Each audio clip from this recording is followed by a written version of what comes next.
샬롬, 말씀 읽어주는 김기훈 목사입니다. 오늘도 기대하는 마음과 사모하는 마음을 가지고 하나님의 말씀 함께 읽겠습니다. 출애굽기 15장 22절부터 27절까지의 말씀입니다.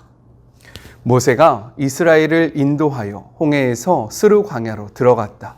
그들이 사흘 동안 광야를 다녔지만 물을 찾지 못했다. 그들이 마라에 이르렀는데 마라의 물은 써서 마실 수가 없었다. 그래서 그들은 그곳을 마라, 쓰다 라고 했다. 백성이 모세에게 불평했다. 우리더러 무엇을 마시라는 말입니까? 모세가 기도하며 하나님께 부르짖었다. 하나님께서 그에게 나뭇가지 하나를 가리키셨다. 모세가 그 나뭇가지를 가져다가 물에 던져 넣자 물이 단물로 변했다. 하나님께서 법도와 율례를 세우시고 그들을 시험하기 시작한 곳이 바로 그곳이다. 하나님께서 말씀하셨다. 너희가 하나님 앞에서 제대로 살고 순종하여 내 말을 잘 들으며 내 계명을 따르고 내 모든 법을 지키면 내가 이집트 사람들에게 내린 그 모든 질병으로 너희를 치지 않을 것이다. 나는 너희를 치료하는 하나님이다. 그들이 엘림에 이르렀다. 그곳에는 샘이 12개, 종려나무가 70그루 있었다. 그들은 그곳 물가에 진을 쳤다. 이것은 하나님의 말씀입니다. 오늘 말씀은요, 단락을 구별하지 않고 세 가지를 중심으로 함께 말씀을 나눠보았으면 좋겠습니다. 먼저 첫 번째, 불평하는 이스라엘입니다. 이스라엘 백성이 하나님의 큰 능력으로 홍해 바다를 건너자마자 그들을 기다렸던 것은 하나님의 약속이 담긴 가나안 땅이 아니었습니다. 너무나도 척박한 광야였다라는 사실이에요. 이스라엘 백성의 입장에서 한번 생각해 보았으면 좋겠어요. 그들이 하나님의 인도하심을 받아 출애굽했을 때 그들은 어떠한 것을 꿈꿨을까요? 출애굽하자마자 하나님의 약속이 펼쳐지기를 소망했을 겁니다. 그런데 출애굽을 하고 나서 그들 앞에 기다리고 있었던 것은요, 홍해 바다였어요. 정말로 뒤에서는 바로의 그 군대가 쫓아오고 앞에는 바다로 가로막혀 있었을 때 그들은요, 하나님의 큰 능력을 경험합니다. 그리고 그 바다를 기적적으로 건너게 돼요. 그랬을 때 그들이 또 소망했던 것은요, 이 바다를 건너면 하나님의 약속의 땅이 있을 거야 라는 기대가 가득했을 거예요. 그런데 실제로 그들을 기다렸던 것은요, 척박한 광야였다라는 사실입니다. 광야는 어떠한 곳입니까? 낮에는 너무 뜨거워서요, 생활할 수 없고, 밤에는 너무 추워서요, 견딜 수 없는 곳. 그리고 물이 없는 곳이 바로 광야입니다. 하지만 이들이 살았던 애굽은요, 나일강을 중심으로 발달했던 나라였기 때문에 언제든지 쉽게 물을 구할 수 있었던 곳이 바로 애굽이었다라는 사실이에요. 이들이 3일 동안 길을 가면서요, 그들은 물 웅덩이를 발견하지 못합니다. 얼마나 목이 말랐겠습니까? 제가요, 16년도에 국토대장정을 한 적이 있었는데요, 그 뜨거운 태양 아래 물은요, 정말로 이 물은 너무나도 귀합니다. 이 물과 바꿀 수 있는 것은요, 그 순간만큼은 아무것도 없어요. 그만큼 물이 너무나도 간절했다라는 거예요. 이들은 3일 동안 물을 찾지 못하고 길을 갔다가 물 웅덩이를 발견해요. 얼마나 기뻤을까. 달려가서요, 그 물을 벌컥벌컥 마셨을 거예요. 그런데 이 물이 성경은 무엇이라고 이야기합니까? 썼다라고 이야기합니다.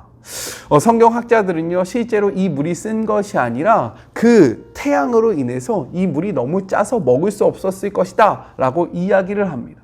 어쨌든 그들은 이 물을 보면서 실망했고요, 이 물에게 마라, 쓰다 라고 이야기를 했다라는 거예요. 그리고 나서요, 성경의 기록을 보니까 이렇게 기록되어 있습니다. 우리 24절의 말씀을 같이 한번 읽어볼까요? 백성이 모세에게 원망하여 이르되 우리가 무엇을 마실까 하며 라고 이야기해. 이러한 상황 속에서 이스라엘 백성들은요, 모세를 원망합니다. 상황만으로 본다면 충분히 이해되는 상황이에요. 그런데 우리가 잊지 말아야 하는 사실이 있다라는 거예요. 그 사실이 무엇입니까? 이들은 출애굽을 경험하면서요, 하나님의 능력, 곧 그 땅에 내린 10가지 재앙을 직접 경험했다라는 거예요. 여기서 그치지 않고요, 그들은요, 불과 3일 전, 일주일 전도 아니고 3일 전에 홍해를 마른 땅같이 건너면서요, 위대하신 하나님을 찬양했습니다. 그런데 지금 이스라엘 백성은 무엇을 합니까? 모세를 원망하고 있다는 거예요. 이는 단순한 모세 개인을 원망하는 것이 아니라 하나님이 세우셨던 그 모세를 원망한다는 것은 그들을 인도하는 하나님을 향한 불평이었고요, 하나님을 향한 원망이었다는 거예요. 이들은요, 자신들에게 은혜를 베푸셨고 크신 권능을 베푸시며 열방 가운데 높임을 받을 만한 그러한 모든 사건을 경험하고도 지금 이 물이 없다라는 이 상황에 눈이 멀어서요, 자신들을 인도한 위대한 하나님을 향해서 지금 원망을 하고 있다는 거예요. 저는요, 우리의 모습이 이 이스라엘 백성과 같지 않기를 주님의 이름으로 축복하고요, 간절히 기도합니다. 상황을 보면 충분히 그럴 수 있지만 지금까지 이스라엘 백성을 인도하신 하나님을 생각한다면 이들은 이래서는 안 되었다라는 거예요. 마찬가지입니다.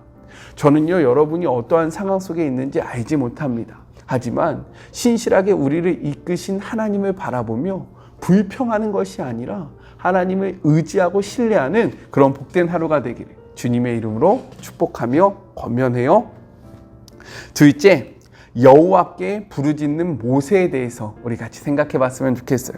백성들의 이러한 불평과 불만 앞에서 모세는 무엇을 합니까?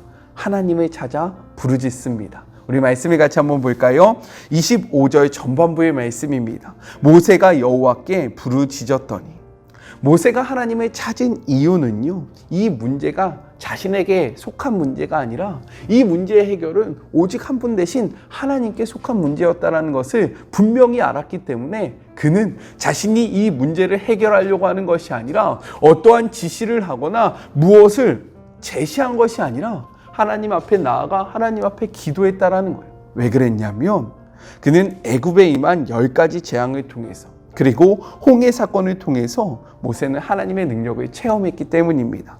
그렇기 때문에 또 다른 문제가 발생하자 그는 주저하지 않고 하나님 앞에 나아가 하나님 앞에 부르짖어 이 문제를 해결해 달라고 기도했다라는 거예요. 성경은요, 이렇게 이야기하고 있습니다. 예레미야 29장 12절의 말씀이에요. 너희가 내게 부르짖으며 내게 와서 기도하면 내가 너희들의 기도를 들을 것이요. 이것은 하나님의 약속이고 하나님의 말씀입니다. 그리고 또 이렇게 이야기하고 있어요. 예레미야 33장 3절의 말씀. 너무 잘 아는 말씀이죠. 제가 너무 좋아하는 말씀입니다. 너는 내게 부르짖으라. 내가 내게 응답하겠고 내가 알지 못하는 크고 은밀한 일을 내게 보이시리라. 시편에는요, 이렇게 기록되어 있습니다. 시편 120편 1절의 말씀. 내가 환난 중에 여호와께 부르짖었더니 내게 응답하셨도다. 아멘이십니까?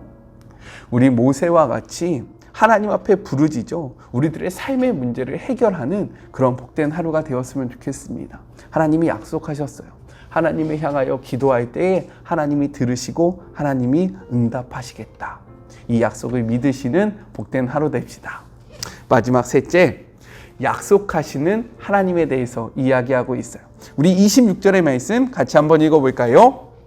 이르시되 너희가 너희 하나님 나 여호와의 말을 들어 순종하고 내가 보기에 의를 행하며 내 계명에 귀를 기울이며 내 모든 규례를 지키면 내가 애굽 사람에게 내린 모든 질병 중에 하나라도 너희에게 내리지 아니하리니 나는 너희를 치료하는 여호와임이니라 라고 이야기합니다.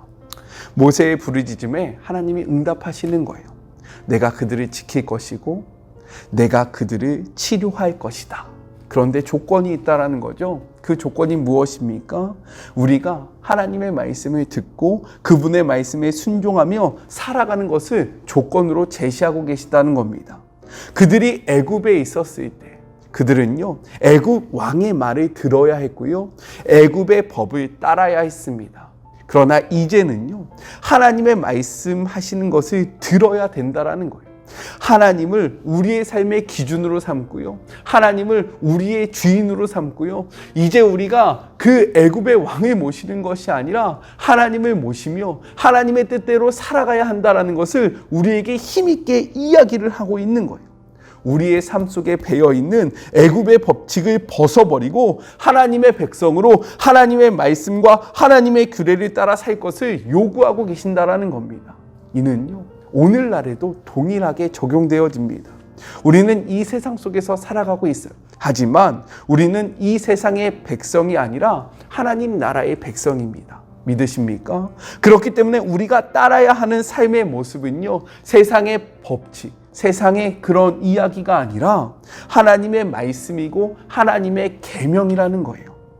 무엇을 쫓아서 나아가고 계시고 우리의 삶의 기준이 무엇입니까? 이 말씀 앞에 하나님의 그 약속을 우리가 얻기 위해서 하나님의 말씀을 듣고요, 하나님의 말씀을 쫓아가고 하나님의 말씀이 우리 삶의 기준이 되는 그런 복된 하루가 되었으면 좋겠습니다. 하나님이 약속하셨어요. 그렇게 할 때에 나는 너희들의 하나님이 될 것이고 나는 너희를 지킬 것이고 나는 너희를 치료할 것이다. 이 언약을, 이 약속을 믿음으로 받으시고 이 약속을 우리의 삶 속에서 이루어지는 것을 눈으로 목격하시는 그런 복된 하루가 되기를 주님의 이름으로 축복하면서 우리 같이 기도할까요? 하나님 감사합니다.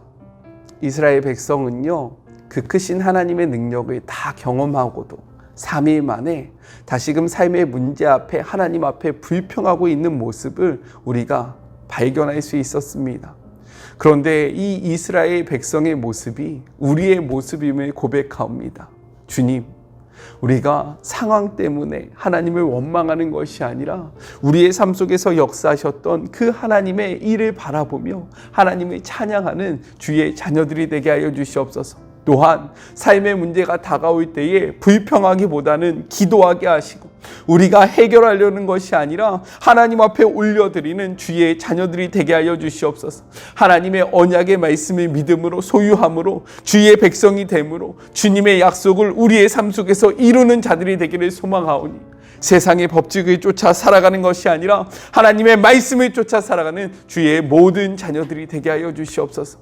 함께 하실 주님을 기대하며 거룩하신 예수님의 이름으로 기도드립니다. 아멘. 오늘 하루 불평 대신 찬양을, 불만 대신 기도를, 의심 대신 하나님에 대한 확신을 가지는 그런 복된 하루가 되었으면 좋겠습니다. 저는요, 또 삶에 내일 만나도록 할게요. 사랑하고 주님의 이름으로 축복하면서 오늘 하루도 힘내세요. 우리 내일 만나요. 안녕. 오늘도 수고하셨습니다.